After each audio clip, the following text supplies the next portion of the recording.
नमस्कार, आप देख रहे हैं इंडिया 18 न्यूज। मैं हूं आपके साथ आरती सेंजा। रुक करते हैं इस वक्त की तमाम बड़ी खबरों पर। खबर मुंबई से है, जहां शिवसेना यूबीटी सांसद संजय राउत ने कहा कि मैंने पहले भी कहा था कि जब से ये सरकार आई है मुंबई में गैंगवार और अंडरवर्ल्ड की ताकत बढ़ सकती है, क्योंकि इस सरकार में पिछले अंडरवर्ल्ड की ताकत और अंडरवर्ल्ड गुजरात से चलाया जा रहा है।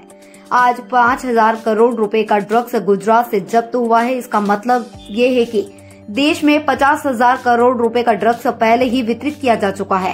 एक गैंगस्टर जो गुजरात की साबरमती जेल में बंद है और गुजरात एटीएस की हिरासत में है, वह बाबा सिद्दीकी की हत्या की जिम्मेदारी लेता है। यह गुजरात से आने वाले केंद्रीय गृह मंत्री के लिए एक चुनौती है।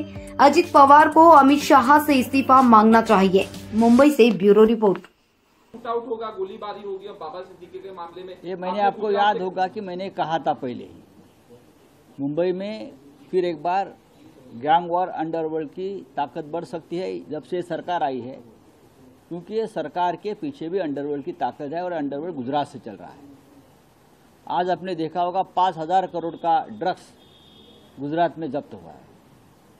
5,000 करोड़ का ड्रग्स आज गुजरात में जब्त हुआ है। कौन से पोर्ट पर चेक कर लीजिए।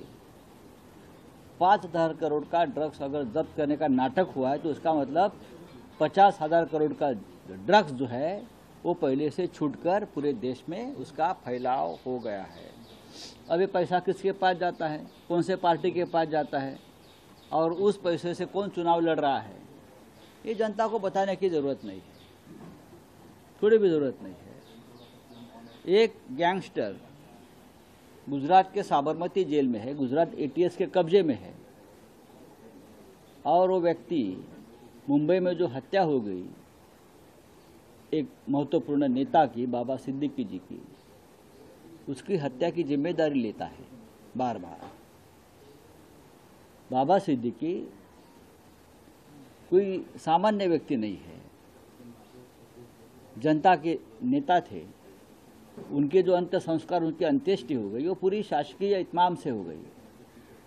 हाँ, उसके शरीर पर तिरंगा लपेटा गया। उसका मतलब सरकार के लिए ये महत्वपूर्ण व्यक्ति थी। ऐसे व्यक्ति का हत्या हो गई पुलिस सुरक्षा में, उसके लिए जिम्मेदार कौन है और जिम्मेदारी कौन लेता है?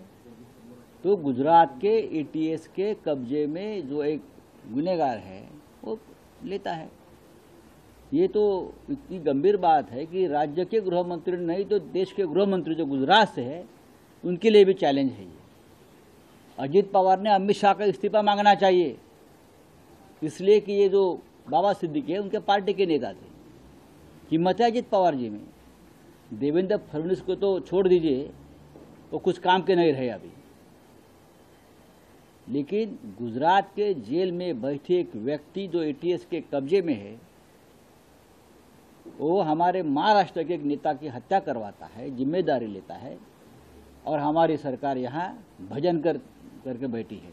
हाँ, वोट मांगती है, सिर्फ पैसा खाती है।